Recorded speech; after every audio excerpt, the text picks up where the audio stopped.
Welcome, bienvenue. The ever-increasing interest in world cultures has revealed the dance as an international language of great eloquence. Kurt Sachs, the famous author of A World of Dance, wrote, "To call the dance one of the forms of art is not sufficient to explain it in all its richness, that it is a limitation to include the dance as one of the arts, for it is the greatest of all arts, oldest of all arts, mother of all arts." And the legendary Ted Sean of Jacob's Pillow added, "The dance is more satisfying than any other kind of movement, because the dance is a language of the soul, of the emotions." Why is rhythm so satisfying?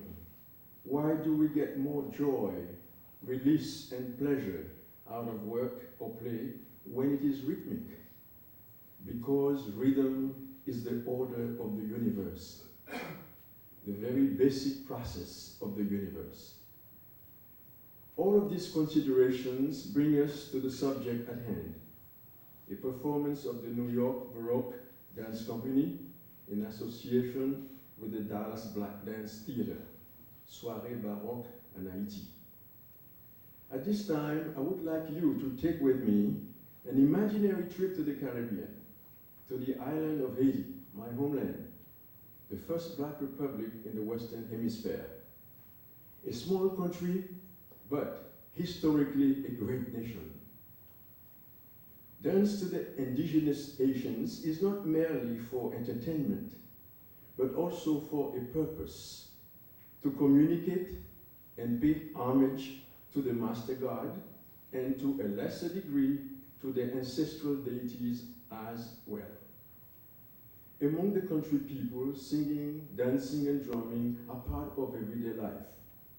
These dances were brought to the island with slavery, when their forefathers were forcibly torn from their homeland, Africa, to become slaves in the New World. These dark-skinned men and women, although condemned to a life of servitude, kept alive in their hearts memories of their homeland, its costumes and its traditions. And at nightfall, they would gather together on the plantations, and filled with thoughts of home, they would sing and dance to the rhythm of the drums.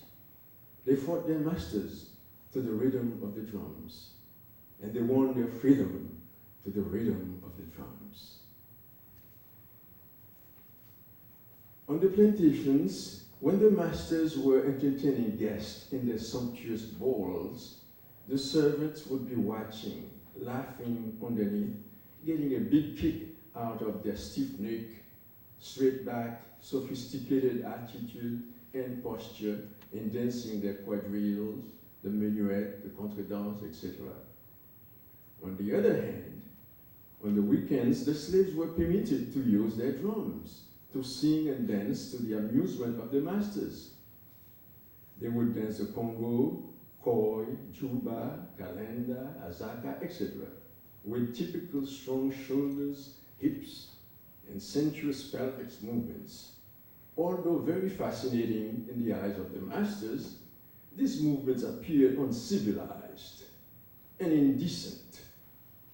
So this is what would have been heard and seen in French Haiti of the 1790s. The cultural heritage of present-day Haiti is a combination of these two main elements, African, which is predominant, and French. French is today the official language of Haiti, and many contemporary folk dances show that they were once an imitation of the French court dances of the 18th century.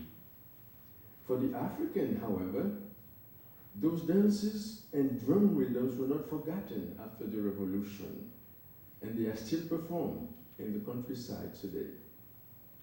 With your permission, through the magic of the theater, we are going to take a giant step back in time and history, returning to 1790, before the revolution of the slaves, which gave Haiti its freedom in 1804.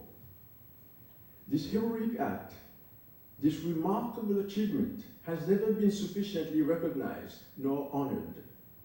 Considered as one of the greatest feats in human history, enslaved African men and women driving the French masters to the sea, defeating the mighty army of General Napoleon Bonaparte to create a new nation.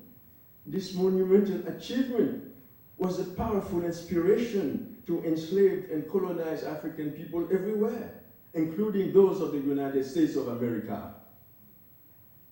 We Haitians and Haitian Americans are extremely grateful to the trustees, producers, and artists of the Soirée Baroque in Haiti.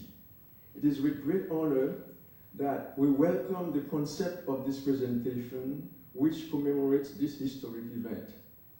In having the vision to bring to fruition this culturally moving and fine artistic program, we are all reaffirming that dance as an art form has no time nor social boundary.